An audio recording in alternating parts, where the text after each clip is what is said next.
2025년 3월 30일 지혜빛 광성교회 주일 예배 시작하겠습니다. 사랑과 은혜가 풍성하신 아버지 하나님, 사순절 넷째 주일을 허락하시니 감사합니다. 오늘도 우리의 인생길을 외로이 두지 않으시고 동행하시는 주님의 사랑에 감사드립니다. 예배를 드리는 우리의 영혼에 성령님의 은혜를 충만히 내려주시길 소망하오며 우리의 동행자이신 예수 그리스도의 이름으로 기도드립니다. 아멘.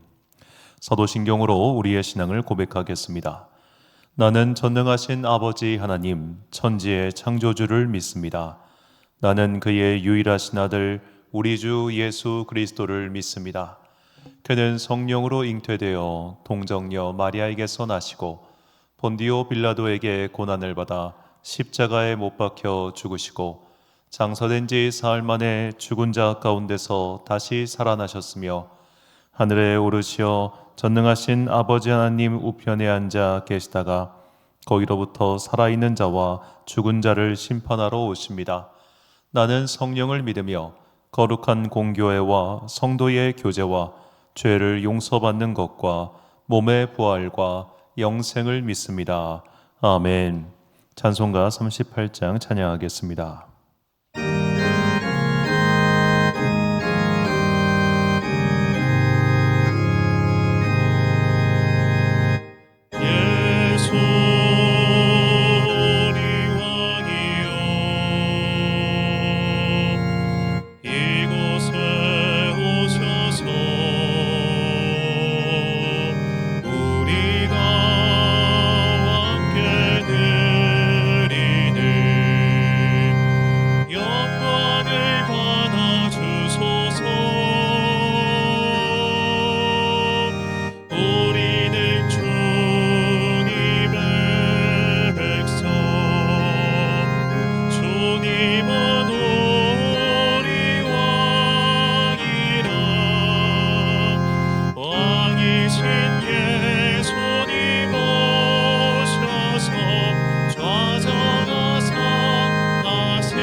한 주간 동안 하나님과 나만 아는 죄를 고백하며 침묵으로 참회의 기도를 드리겠습니다.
다 함께 공동기도를 드리겠습니다.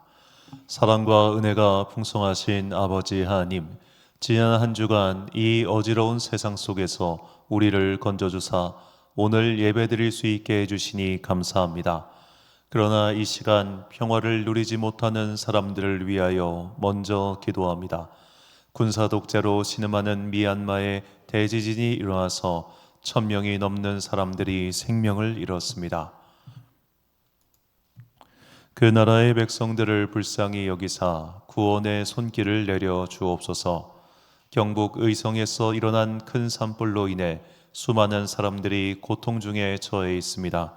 많은 문화재와 교회도 불에 탔습니다. 목숨을 잃은 사람들, 재산을 잃은 사람들, 그들을 위해 간구하오니 주여 은혜를 베풀어 주옵소서. 이 세상을 살아가는 동안 고통을 겪는 우리를 불쌍히 여기사 구해 주옵소서. 무능함에 대한 두려움이 나를 짓누릅니다. 혼자라는 외로움으로 슬픔이 가득합니다. 사람들의 시선 때문에 마음이 혼란으로 가득 찼습니다. 닥치지도 않은 일을 두려워하며 스스로를 괴롭게 합니다. 말씀으로 두려움의 영을 몰아내지 못하고 오히려 사로잡혀 버렸습니다. 불안에서 벗어나고자 세상의 헛된 것들에 집착했습니다. 그래서 누릴 수 있고 누려야 하는 축복과 기쁨을 놓치고 살았습니다. 이 시간 만군의 주 여호와 하나님을 의지하오니 하나님이 우리를 위하시면 누가 우리를 대적하리오라는 말씀을 붙들고 일어나 승리하게 하옵소서. 세상의 악과 그리고 나를 조종하려고 드는 악한 영과의 전투에서 승리하여 하늘의 하나님께 영광을 돌리고 이 땅을 사는 동안 평안을 누리길 소망합니다. 주여 우리를 불쌍히 여기사 은혜의 성령님으로 우리 마음을 가득 채워 주옵소서. 오늘 이 예배를 통하여 오직 주님만 영광 받으시고 우리에게는 넘치는 은혜와 축복의 시간이 되게 하옵소서.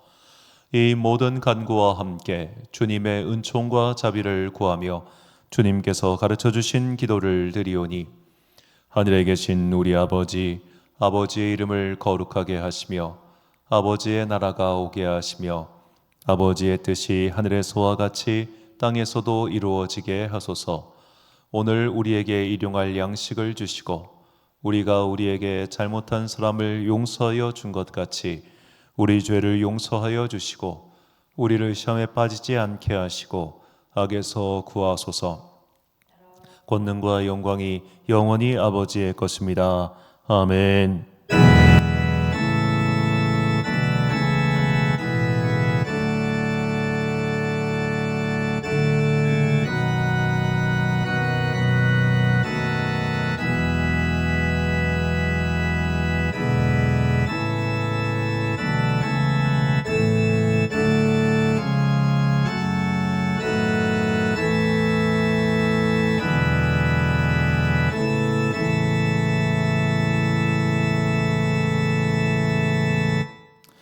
사죄의 말씀 선포하겠습니다.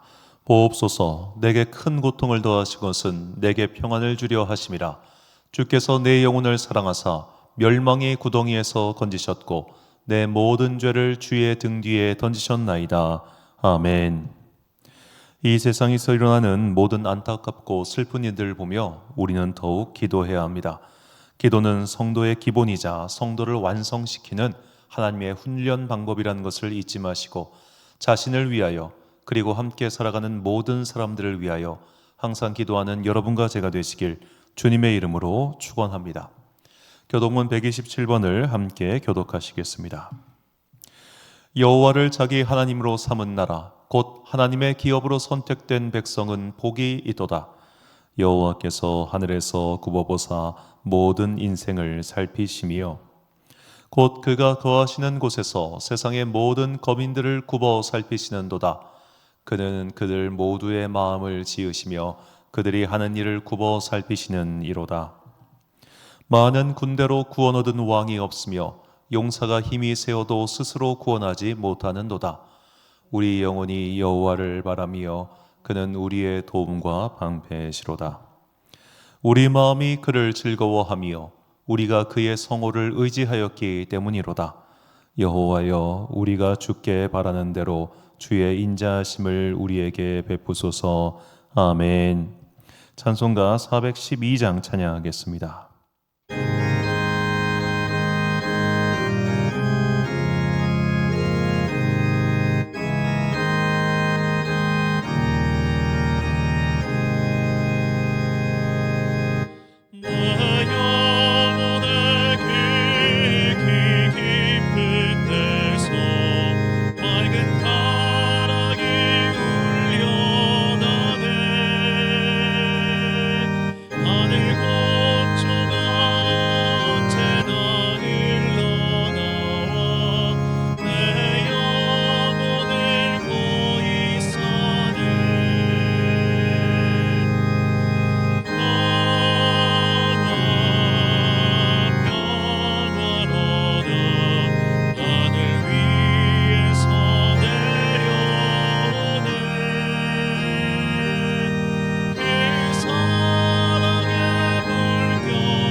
지난주 봉헌하신 분들입니다. 자세한 내용은 주보를 참조하시고 특별감사헌금 김정환 집사님 가정에서 들으셨습니다. 4월달 교회 예배 안내해 드리겠습니다. 4월 14일부터 18일까지는 고난주간입니다. 고난주간 특별 새벽 기도회 있고 또 고난주간 마지막 날인 성금요일에 성금요일 저녁 예배가 있습니다. 이 성금요일 저녁 예배는 저녁 9시에 드려지고요. 이때도 성찬식이 있고 4월 20일 부활주일 2부 예배 때 성찬식이 있다는 것 다시 한번 안내를 드립니다. 이제 사순절기가 벌써 사순절 네 번째 주일입니다. 이제 4월이 시작되면 곧 부활주일이 다가오는데 이 믿음의 성장과 성숙을 꾀하는 사순절기 기간을 허투루 보내지 마시고 이 기간 동안 더욱더 기도와 또 하나님을 따라가는 모든 믿음의 훈련에 힘쓰는 우리 모두가 되기를 간절히 소망합니다. 4월달 또 지역을 위한 교회 행사 안내를 드리는데요.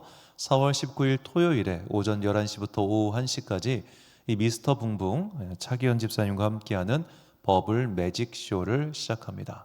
그래서 아시겠지만 우리 지역의 이 토요일 날에 정말 많은 아이들이 그냥 놀고 있습니다. 놀이터에서.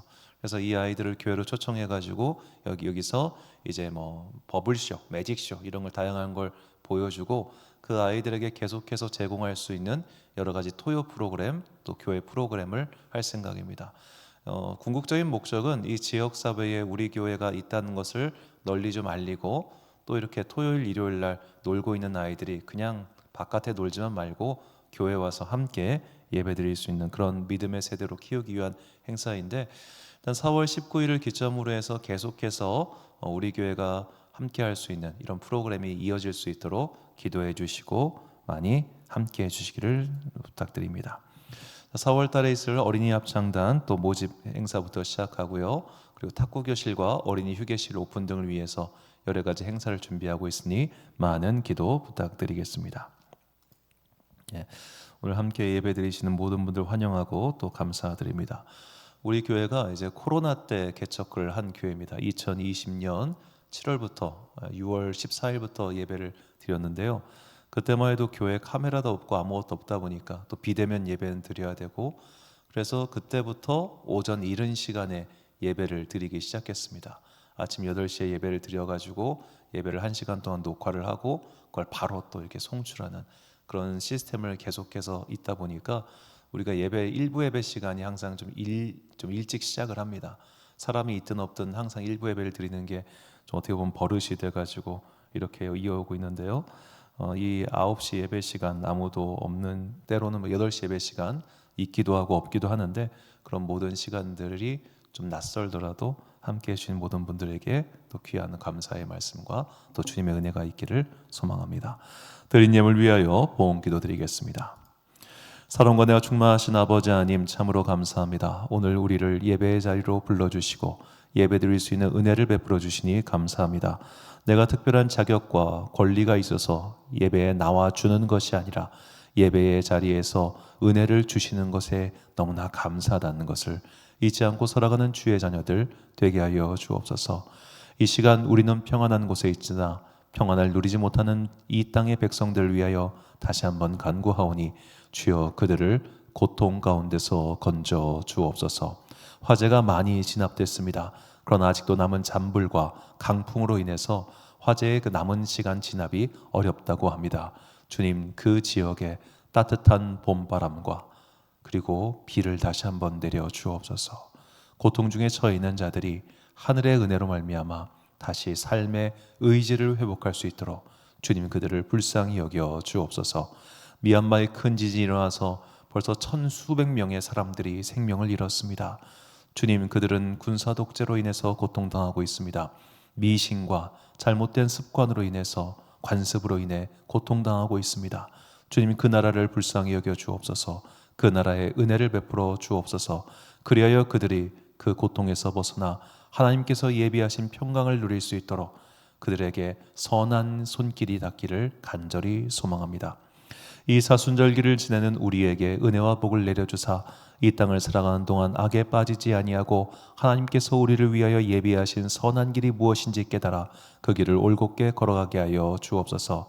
우리 교회를 이 땅에 세우셨으니 우리 교회가 그 믿음의 길을 가는 데 있어서 작은 보탬이 되게 하시고 이 지역의 주민들과 함께하는 믿음의 사람들의 손에 손을 붙잡고 이 어려운 길 그러나 순례의 길 아름다운 구원의 길을 끝까지 걸어가는 믿음 공동체 되게 하여 주옵소서. 4월달에 지역 주민들을 위하여 여러 가지 행사를 기획하고 있사오니 주님 우리의 계획이 하나님의 기쁨 되게 하시고 주님께서 함께 하시는 모든 행사와 순서를 통하여 하늘에는 주님께 영광이요 이 땅에 있는 백성들에게는 하나님의 주시는 평화와 기쁨이 임하게 하여 주옵소서. 이 시간 원근 각처에서 유튜브를 통해 또 현장에서 함께 예배드리는 모든 주의 자녀들에게 복과 은혜를 내려주시고 우리의 마음과 우리의 귀를 열어주사 하늘의 신령한 음식을 취하는 그런 기쁘고 복된 시간 되기를 간절히 소망하오며 이 모든 말씀 우리에게 삶의 모든 것을 주신 거룩하신 예수 그리스도의 이름으로 기도드립니다. 아멘.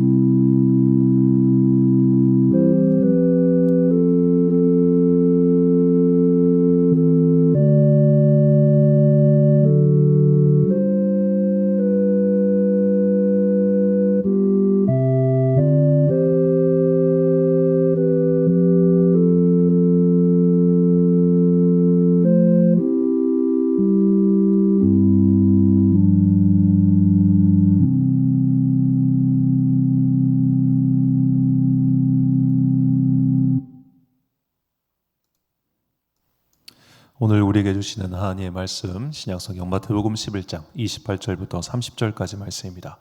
마태복음 11장 28절부터 30절까지 말씀 우리 함께 한 목소리로 봉독하겠습니다. 시작. 수고하고 무거운 짐진 자들아 다 내게로 오라. 내가 너희를 쉬게 하리라. 나는 마음이 온유하고 겸손하니 나의 멍에를 메고 내게 배우라. 그리하면 너희 마음이 쉼을 얻으리니 이는 내 멍에는 쉽고 내 짐은 가벼움이라 하시니라. 아멘. 빚을 갚아주시는 예수님이라는 제목으로 하나님의 말씀 선포하겠습니다. 자, 최근에 이제 방영하고 이제 다 어제부로 다 끝났죠. 넷플릭스에서 무려 600억이나 투자해서 만든 대작 폭삭 소가수다. 이 드라마를 보신 분도 계시고 안 보신 분도 계시겠지만 저처럼 드라마는 보지 않았지만 쇼츠로 내용을 다 파악하고 있는 그런 분도 계실 겁니다. 자, 이 드라마의 주제를 그냥 간단하게 일단 말씀드리면 이 드라마는 있을 법한 판타지를 그리고 있습니다. 자, 이 드라마의 주인공은 애순이라고 하는 한 여성입니다. 이 애순이라는 여성이 이제 제주도에서 태어나서 어렵게 살는데 이 애순이를 지고지순하게 사랑하는 관식이라고 하는 남자 주인공이 등장합니다. 그리고 그들은 정석대로 결혼을 해서 자녀를 낳고 살아가는 그 이야기가 이 드라마 14화짜리의 주제입니다. 자, 이 드라마에는 왜 있을 법한 판타지냐? 이 드라마는 주인공 애순의 관점으로 봤을 때, 자, 아내를 어떠한 경우에도 아내 편을 들고 무조건 아내를 사랑하는 남편이라고 하는 판타지가 있고요.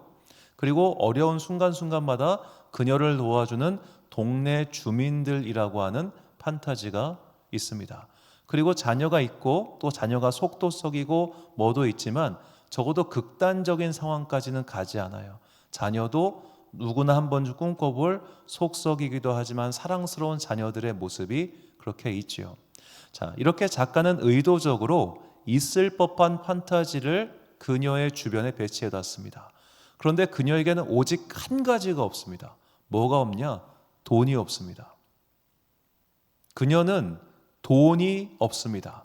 그리고 돈이 없는 그녀의 상황 때문에 이 드라마를 보는 사람들은 그 상황에 몰입하는 겁니다. 왜냐? 돈이 없다는 상황은 우리 모두에게 공감대를 이끌어낼 만한 아주 결정적인 요인이기 때문이죠. 그러니까 저도 이제 전 쇼츠로만 봤으니까 그 댓글을 보면 댓글이 굉장히 재밌는 게 많았어요. 나도 관식이 같은 저런 아빠가 있었으면 내 인생이 달라졌을까? 나도 애순이처럼 우리 엄마가 저렇게 나를 사랑해줬는데 뭐 이런저런 댓글들. 그러니까 관식이라고 하는 인물은 너무 판타지 같아요. 그리고 저렇게 동네 주민들, 그 재밌는 이모들, 그런 이모들도 판타지 같아. 근데 돈이 없다는 것은 그야말로 현실이에요. 그 현실이 우리에게 깊은 공감대를 안겨주는 겁니다. 그래서 이 드라마는 의도적으로 애순이 계속해서 돈이 없는 상황에 처하게 만들어요. 사실 그 딸이 서울대 갈 정도면 그 집안은 일어납니다. 솔직히 말해서. 왜냐하면 저도 실제로 봤지만 서울대 나와가지고 과외로만 집안 일으키는 사람을 제가 2명이나 봤어요. 거기 나와서 옛날에는 지금은 좀 덜합니다만 옛날엔 서울대 나오면 그 사람은 평생 밥 숟가락은 보장된다는 그 말 하지 않았습니까? 아무리 IMF가 있고 어려워도 서울대 출신들은 그러지 않는 게 보통이에요. 어지간히 재수가 없어서는 그렇게까지 돈이 없을 수가 없어요. 근데 계속해서 일부러 작가가 그런 상황을 만들잖아요. 그것은 드라마를 보는 우리로 하여금 인생에서 계속해서 애순이 환란을 겪음으로 말미암아 우리에게 계속 어떤 감정의 이 연결선을 유지하기 위함입니다. 돈이 없다는 것은 누구에게나 다 괴로운 상황이라는 것을 우리는 알기 때문이죠. 자, 이것을 바꿔서 말하자면 우리는 돈이 있을 때 평안을 느낀다는 겁니다. 돈이 없는데도 평안하다? 이것은 도사나 아주 깊은 종교인이 아닌 이상 정말 도달하기 어려운 경지죠. 자, 이런 돈이라고 하는 관점에서 우리가 성경을 봤을 때 오히려 성경에서 굉장히 유의미한 것들을 많이 발견할 수 있습니다. 수요일마다 우리가 이 성경의 배경 그 사에 대해서 함께 배우고 있는데요. 자, 성경의 배경 이야기가 되는 이 주무대는 이 레반트라고 하는 지역입니다. 이 레반트 지역의 특징이 뭐냐면 메소포타미아 문명과 나일 문명 사이에 있다는 거예요. 자, 이 메소포타미아 문명을 이루는 티그리스 강과 유프라테스 강, 그리고 이집트 문명을 이루는 나일 강의 중요한 특징이 있습니다. 이쪽 지역은 농사를 짓지 않아도 생산물이 나오는 곳입니다. 나일강 그리고 티그리스강, 유프라테스강은 굳이 누군가 가가지고 씨를 뿌리고 땅을 개간해야만 무언가를 얻을 수 있는 곳이 아니에요. 그냥 내버려 둬도 거기서 밀이 자라고 과일이 자라는 그런 곳입니다. 그래서 고대의 맥주가 거기서 발견됐다고 하잖아요. 맥주는 발명한 게 아니라 발견된 겁니다. 왜냐하면 보리가 너무 많이 자라가지고 알아서 썩고 있어요. 그 남은 걸 먹어보니까 뭐야 기분이 알딸딸하고, 이게 맥주의 발견이에요. 그 정도로 그들은 그게 남아 돌았어요. 남아 도는 잉여 생산물을 가지고 거기서 문명사회가 만들어진 겁니다. 그런데 이 두 잉여 생산물 공간에서 이스라엘 사람들이 살고 있었던 그 팔레스타인 땅은 참 공교롭게도 이 두 문명, 잉여 생산물이 마구마구 나는 이 두 곳에서 절묘하게 벗어나 있는 곳이었어요. 여기까지는, 그러니까 이스라엘 사람들이 살고 있는 그 지역까지는 잉여 생산물이 도착하지 않았어요. 즉 뭐냐? 양 옆에 있는, 밑에 있는 동네도 부자예요. 위에 있는 동네도 부자예요. 그런데 우리만 가난한 거예요. 자, 가난이라고 하는 것은 굉장히 상대적인 개념이죠. 그러니까 우리가 어렸을 때 모두가 가난하면 가난을 인지하지 못해요. 그런데 그 가난한 동네에 누가 하나 부자예요. 그럼 그때부터 비교하기 시작해요. 그러면서 내 가난이 느껴지는 겁니다. 다 같이 학원 못 가고 다 같이 막 허름한 거 입고 다니면은 그냥 그러려니 하는데 어느 순간 누가 아주 신기한 거 입고 오고 새끈한 거 입고 오면은 내 가난이 돋보이게 되잖아요. 그런 식으로 이스라엘은 그 두 잘 사는 지역 때문에 자연스럽게 가난한 게 드러났어요. 가난했어요. 사실 이스라엘 땅을 우리가 지금 가보면 우리가 사는 동네에 비해서 그렇게 가난한 지역은 아니거든요. 그러니까 우리나라가 그만큼 사실은 지형이 험난해요. 그런데도 그 두 풍성한 지역 사이에 껴있다 보니까 가난하다고 느낄 수밖에 없었던 거예요. 자, 이렇게 상대적인 가난 속에 처해 있던 이 히브리 사람들은 서로에게 인사말을 이렇게 건네는데 바로 그 인사말이 우리가 많이 알고 있는 단어인 샬롬입니다. 샬롬. 자, 샬롬이라고 하는 히브리어의 뜻은 뭐냐면 샬롬은 빚을 갚은 상태를 뜻해요. 빚을 갚은 상태. 이 단어의 원형이 샬람인데 이것은 보상하다, 지불하다, 갚다, 원상복구시키다라는 그런 말입니다. 자, 가난하니까, 땅이 험난하니까 뭘 지고 살아야 됩니까? 빚을 질 수밖에 없죠. 마치 우리가 어느 집에서 살기 위해서는 아파트 대출을 끼듯이 그들은 빚을 지고 살 수밖에 없었습니다. 안 그러면은 이번 여름을 버틸 수가 없어요. 이번 겨울을 버틸 수가 없어요. 올해를 버틸 수가 없기 때문에 여기 와서 양식 꾸고 저기 와서 양식 꾸고 그렇게 살 수밖에 없는 게 이 팔레스타인 사람들의 숙명이었던 겁니다. 그래서 그들은 샬롬을 기원했습니다. 서로 너 빚 빨리 갚아. 나한테 갚으라는 얘기가 아니에요. 이걸 우리식으로 말하자면 부자 되세요입니다. 부자 되세요. 부자 되세요. 부자 되세요. 부자 되세요. 이게 그들이 서로 건넬 수 있는 덕담이었던 거예요. 왜냐하면 그 땅에는 가난한 사람들이 너무 많았기 때문이다. 신명기 15장 11절 말씀을 보니까 땅에는 언제든지 가난한 자가 그치지 아니하겠으므로 내가 내게 명령하여 이르노니 너는 반드시 내 땅 안에 내 형제 중 곤란한 자와 궁핍한 자에게 내 손을 펼지니라. 자, 땅에는 언제든지 가난한 자가 그치지 않는다고 하나님께서는 분명히 말씀하십니다. 그렇다면 왜 이 땅에는 가난이 그치지 않습니까? 최초의 인간이 잉여 생산물만으로도 편안하게 살 수 있었던 에덴 동산에 살고 있었는데 그 에덴 동산에 살면서 더 많은 욕심을 부렸기 때문에 쫓겨난 겁니다. 내가 하나님처럼 되고 싶다는 그 욕심을 부려서 그들은 거기서 쫓겨났고 그때부터 힘겨운 삶이 시작된 거예요. 그 힘겨운 삶이 대를 이어 내려오면서 우리는 마침내 모두 다 함께 힘겹게 사는 이 땅에서 살고 있는 겁니다. 자, 작년에 LA에 큰 불이 일어났죠. 그리고 올해 지금 일본에서도 불이 일어나고 있고 우리나라도 지금 불이 엄청나게 번졌습니다. 왜 그렇습니까?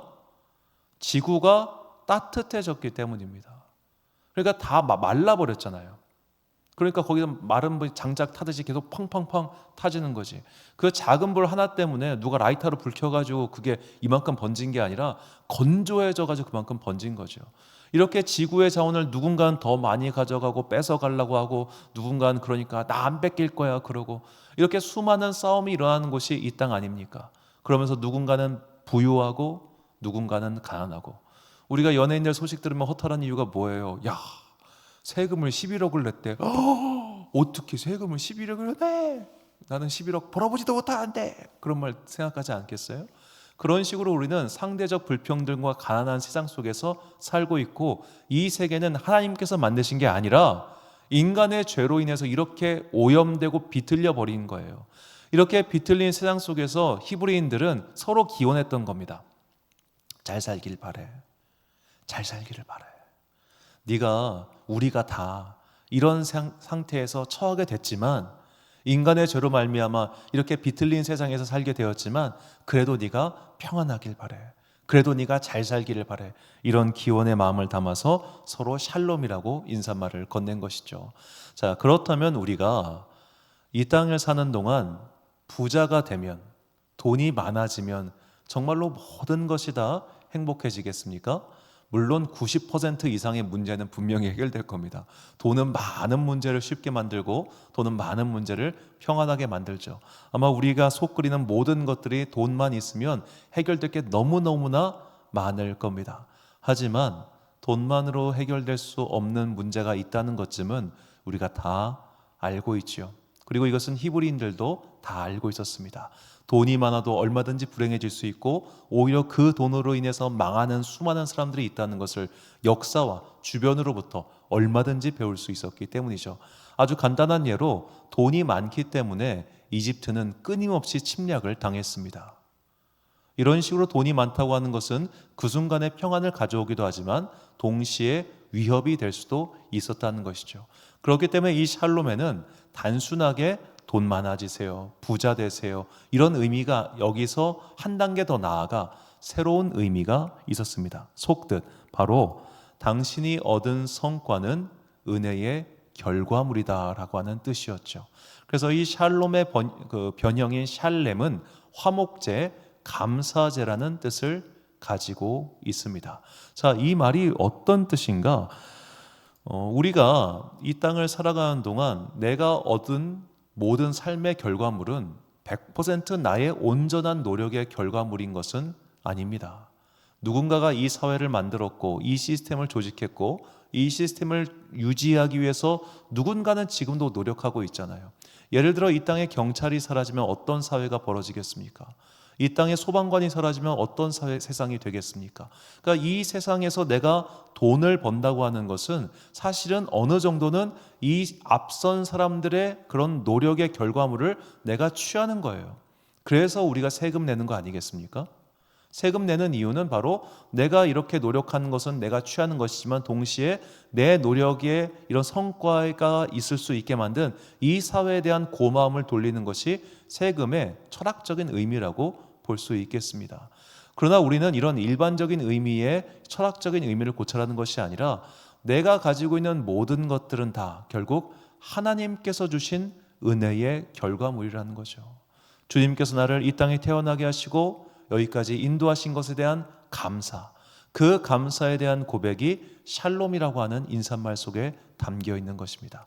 그래서 이 샬롬이라고 하는 인사말은 단순히 이 땅을 살아가는 동안 네가 물질적으로 풍성해지면 좋겠어, 네가 부자가 돼가지고 그 가난이라고 하는 고통에서 벗어났으면 좋겠어 라고 하는 실제적인 현실적인 은혜를 추구하는 그런 마음과 동시에 하나님께서 주시는 평화, 하나님께서 주시는 기쁨, 이것을 너도 맛보고 그것을 누리기를 바래, 이런 마음이 담겨 있는 것이죠.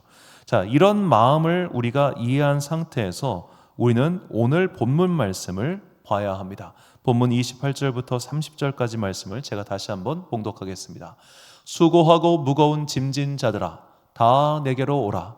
내가 너희를 쉬게 하리라. 나는 마음이 온유하고 겸손하니 나의 멍에를 메고 내게 배우라.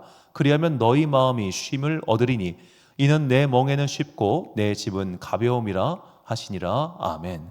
자, 이 말씀을 우리가 온전히 이해하기 위해서는 가장 중요한 게 저 29절에 나오는 멍에라고 하는 단어입니다. 자, 우리는 농경 사회를 살지 않다 보니까 이 멍에가 무엇인지 잘 와닿지 않은데요. 바로 멍에란 이 소의 목에다 끼우는 저거를 뜻합니다. 자, 우리 각 사람의 인생을 소에 비교해 봅시다. 내가 지금 나의 멍에를 메고 내 짐을 끌고 가고 있어요. 그런데 내 짐이 너무 무거워요. 이 짐이 무거워가지고 혼자서 낑낑낑 대면서 끌고 가고 있는데 예수님이라고 하는 아주 크고 강한 소가 나타나가지고 야, 내 멍에를 네가 매. 그러면 네가 편해질 거야. 이렇게 말을 하고 있는 겁니다. 자, 그래서 여기서 예수님이 짊어지라고 하는 이 멍에가 어떤 멍에냐? 바로 2인용 멍에인 거예요. 자, 한쪽 손은 약해요. 한쪽 손은 강해요. 그런데 여기다 멍에를 짊어지고 한 짐을 끌게 하면 약한 손은 지치지 않고 강한 소의 이끌림을 받아가지고 계속해서 그 짐을 갈 수 있게 되겠죠. 예수님은 바로 이 멍에를 말씀하시는 겁니다.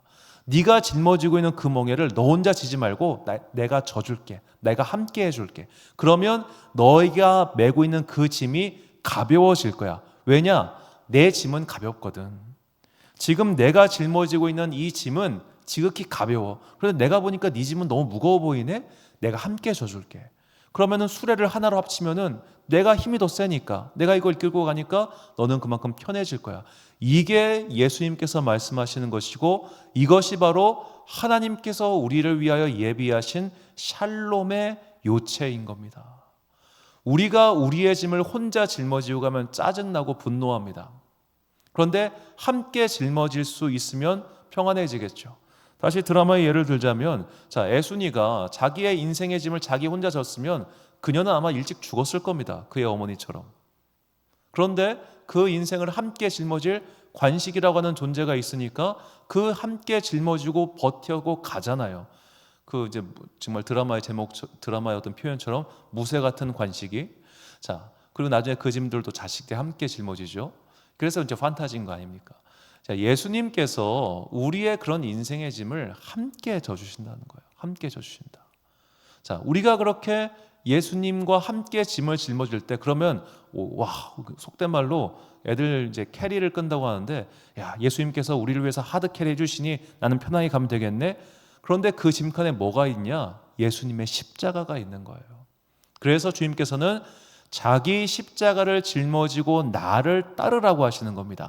그러니까 그 예수님과 함께 짊어지는 그 큰 차 안에 내 인생의 짐도 있지만 예수님의 십자가라는 짐도 있기 때문에 그거를 함께 짊어지고 가는 거예요. 그런데 그 예수님의 십자가는 무거운 짐이 아니에요. 예수님의 십자가는 괴로운 게 아닙니다. 오히려 너무 쉽고 가볍기 때문에 그게 무게감을 전혀 느낄 수 없는 그런 것이죠. 우리가 솔직히 믿음 생활하면서 어떤 고난을 받고 있습니까? 믿음 생활하는 동안 우리가 정말로 괴롭기만 하고 답답하기만 하고 속삭하기만 하고 그런 일들이 일어나면은 누가 믿음 생활하겠습니까? 믿음 생활은 가벼운 거예요, 사실. 믿음 생활은 사실 우리에게 기쁨이 더 크지 슬픔이 더 큰 시간이 아니란 말이에요.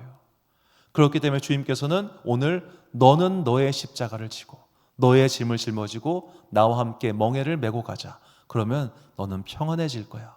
내가 너의 샬롬이 되어줄게라고 그렇게 말씀하시는 것이죠. 그렇다면 우리가 우리의 삶 속에서 어떻게 해야 예수님께서 그 강한 손으로 멍에를 주실 때 그 멍에를 함께 짊어짐으로 말미암아 그 평화를 얻을 수 있을까요? 답은 간단합니다. 바로 기도하는 것입니다. 예전에 학교에서 은사님께서 이런 말씀을 하신 적이 있습니다. 기도하면 나의 스트레스가 하나님의 스트레스가 된다. 기도는 나의 짐을 하나님께 옮겨 드리는 것이다. 자, 기도하면 나의 스트레스가 하나님의 스트레스가 된다. 주님, 나는 주님께 이 문제를 맡겼습니다. 주님, 나는 나의 인생의 짐을 주님께 맡깁니다. 그러니 주님, 나와 함께 이 인생이라고 하는 수레를 끌고 가 주시옵소서. 이 간구를 계속해서 드리는 것이 바로 기도하는 자의 자세인 것이죠. 그럼 우리는 이렇게 말할 겁니다. 아니, 기도하면 문제가 해결돼요? 기도하면 내 빚이 지금 1억인데 기도하니까 빚이 8천만 원이 된답니까? 5천만 원이 된답니까? 빚이 1원이 된답니까? 아니잖아요. 기도해도 우리는 현실이 바뀌지 않는 일들을 너무나 많이 봐요. 기도해도 오늘 나의 문제는 그대로 있을 수도 있을 거예요. 그런데 기도하면 무엇을 얻느냐? 은혜의 바람을 얻어요. 은혜의 바람을 얻으면 내 인생에서 이렇게 풍랑이 치고 있어요. 호수가 계속 풍랑이 쳐요. 배가 뒤집어질 것 같아. 그런데 그 바람으로 인하여 풍랑을 뚫고 더 빨리 가더라 이 말입니다. 풍랑이 없는 게 은혜가 아니라 풍랑을 뚫고 갈 힘을 주신다는 거예요. 인생의 짐 때문에 괴롭고 힘들어요. 맞아요. 그런데 일어설 수 있는 무릎에 힘을 주신다니까요. 마음의 새 힘을 주신다니까요. 그러니까 그때부터 문제가 달리 보이고 문제 뒤에 있을 하나님의 섭리를 기대하는 것 아니겠습니까? 그래서 우리가 믿음이 있다는 게 이렇게 중요한 겁니다. 우리가 믿는 믿음은 바로 하나님께서 살아계시며 하나님의 나라는 곧 올 것이며 하나님 나라가 왔을 때 내 인생을 살았던 이 모든 슬픔과 고통에 대한, 그리고 내가 노력한 것에 대한, 내가 나의 십자가를 짊어지고 주님을 따르는 것에 대한 모든 일에 대한 그 보상이, 완전한 보상이 하나님의 때에 하나님의 나라에서 반드시 이루어질 것이기 때문이죠. 우리가 이 완전한 보상을 믿고 있을 때 우리는 이 땅을 용기를 가지고 살아갈 수 있다는 겁니다. 이게 평화입니다. 우리가 가장 공포스럽고 어려운 게 뭡니까? 이 끝이 무언지 모를 때입니다. 내가 이렇게 열심히 했어요. 근데 끝이 안 보여요. 전망이 없어요. 그러면 의욕 확 꺾여요. 모든 일에 대해서 그렇습니다. 의심이 가득 있고 막 불신이 가득하고 전망은 보이지 않고, 그럴 땐 하루하루가 모래알 씹어먹는 것처럼 괴롭죠. 그러나 그 끝이 분명히 정해져 있을 때 우리는 이 과정을 견딜 수 있는 거예요. 우리의 끝은 바로 하늘나라의 소망이요 천국의 열매들입니다.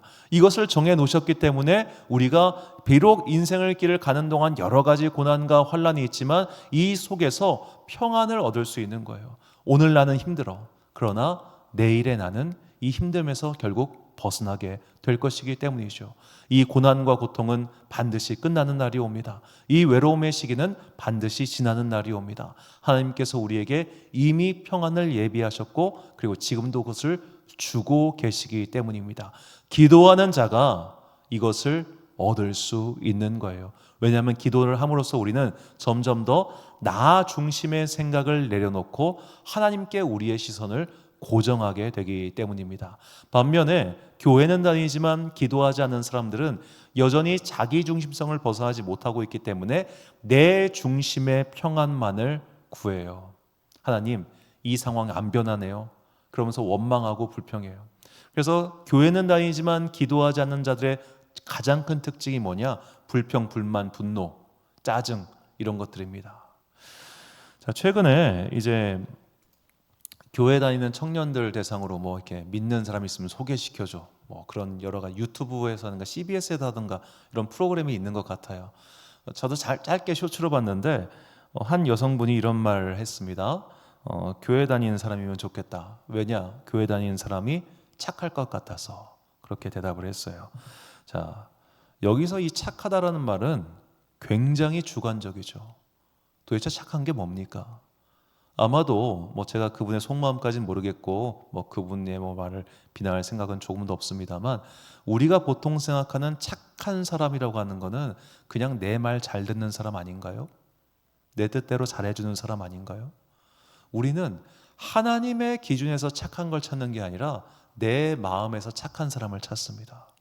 이게 어쩌면 오늘날 많은 사람들이 교회 내에서 소위 말해 상처받고 떠나고 그런 이유가 아닐까, 그런 생각을 해봅니다. 나에게 착하게 대해줘야 되는데 나한테 무례해요. 나한테 착하게 대해줘야 되는데 나한테 못되게 하는 것 같아. 내 마음을 위로해줘야 되는데 내 마음을 스크래치를 자꾸 내. 그러니까 실망하고 떠나는 겁니다. 내 중심성에서 벗어나지 못했기 때문에 사실은 하나님께서 우리에게 이미 평화를 주려고 하시는데 기도하지 않으니, 나를 벗어나지 못하니 그 평화를 누리지 못하는 것이죠. 이미 예수님께서는 우리에게 평화를 예비해 두시고 우리를 기다리고 계십니다. 그분과 함께 멍에를 짊어지면 그분께서 우리에게 주시는 그 평화를 맛볼 수 있는 것이죠. 그래서 오늘 인생의 여러 가지 수고하고 무거운 짐들이 있다면 그 짐들을 기도로서 주님께 맡기십시오. 포기하지 않고 기도하시고 낙심하지 말고 기도하십시오. 기도를 통해서 우리는 나를 내려놓음으로써 하나님께서 우리에게 주시고자 하는 그 평화를 미리 맛볼 수 있는 겁니다. 그래서 예수님께서는 우리에게 다음과 같이 말씀하셨습니다. 요한복음 14장 27절 말씀 우리 함께 한 목소리로 봉독하겠습니다. 시작. 평안을 너희에게 끼치노니 곧 나의 평안을 너희에게 주노라. 내가 너희에게 주는 것은 세상이 주는 것과 같이 아니하니라. 너희는 마음에 근심하지도 말고 두려워하지도 말라. 아멘. 사랑하는 지혜빛 광성교회 성도 여러분, 그리고 이 예배를 함께 드리고 계신 귀한 주님의 자녀 여러분, 사순절 네 번째 주일입니다. 우리가 단순하게 이 땅에서만 평화를 구한다면 지금 예배 드리지 말고 빨리 나가 돈 벌어야 됩니다. 어떻게든 돈을 벌면 우리는 분명히 이 땅에서 평화를 어느 정도는 얻을 수 있을 겁니다. 그러나 우리가 바라는 평화는 단순히 이 땅에서만 걱정 근심 없이 사는 것이 아니지요. 우리는 이 인생 끝나고 나서 새로운 세상이 우리를 기다리고 있다는 것을 아는 사람들이기 때문입니다. 그 새로운 세상에서까지 이어지는 그 완전하고도 온전하고도 영원한 평화를 위해서 우리는 하나님을 믿고 있으며 하나님의 아들이신 예수 그리스도를 나의 구주로 모셨다고 고백하는 그리스도인들입니다. 그 주님께서는 단순히 이 땅에서는 무관심하신 분이요 저 하늘에서만 하나님이신 그런 분이 아니십니다. 주님께서는 분명히 우리에게 말씀하십니다. 기도해라. 기도를 통하여 너희의 인생의 무거운 짐을 나에게 맡기라고 말입니다. 앞으로도, 그리고 우리 삶이 멈추는 그 순간까지 기도를 포기하지 마십시오. 기도함으로써 내 인생의 무거운 짐을 주님께 맡겨 드리십시다. 그러면 우리의 짐은 가벼워질 것이고 우리가 가는 길에 주님께서 예비하신 평안이 임하게 될 것입니다. 주님께서 예비하신 그 평안, 이 땅을 살아가는 동안 맛보고, 그리고 수고하고 어려운 일 생길 때마다 기도로서 그 인생의 환난을 돌파하는 여러분과 제가 되시기를 주님의 이름으로 축원합니다. 우리 함께 찬양 괴로울 때 주님의 얼굴 보라 올려드리신 후에 기도와 축도로 예배를 마치겠습니다.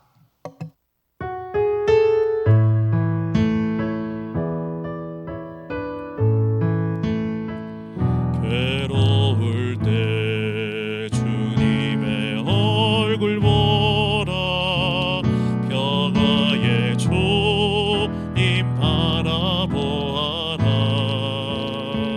세상에서 시달린 친구들아 위로의 주님 바라보아라. 눈을 들어 주를 보라. 내 모든 염려 주께 맡겨라. 슬플 때에 주님의 얼굴 보라.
내 인생의 모든 고난과 환난, 내 마음속의 깊은 상처까지도 주님의 그 십자가의 짐 위에 올려놓습니다.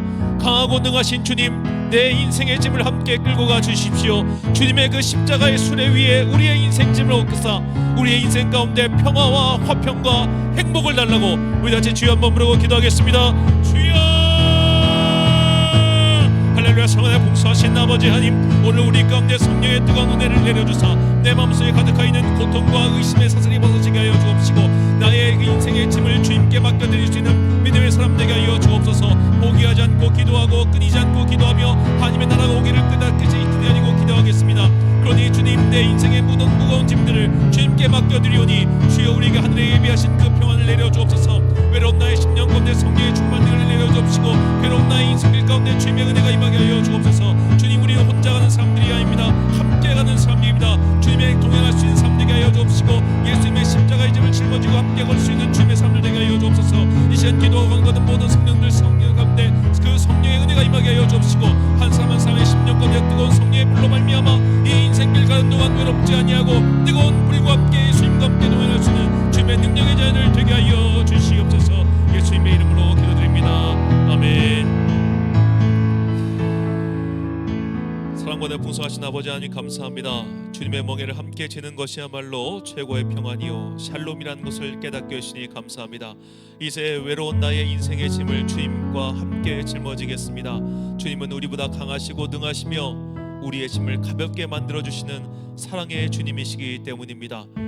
이 시간 간구하는 모든 영혼들 가운데 성령 충만의 은혜를 내려주시고, 그래야 포기하지 않고 기도하며 포기하지 않고 하나님 나라를 향해 나아가는 주님의 거룩한 자들 되기를 간절히 소망하오며, 지금은 우리 주 예수 그리스도의 은혜와 하나님 아버지의 놀라우신 사랑과 성령님의 교통하심이 이제 내 인생의 무거운 짐을 주님께 맡기어 하나님께서 우리를 위하여 예비하신 그 평안을 이 땅에서 미리 맛보이라 하지만은 주님의 귀한 자녀들 머리머리 위에 지금부터 영원까지 함께 하시기를 간절히 축원하옵나이다.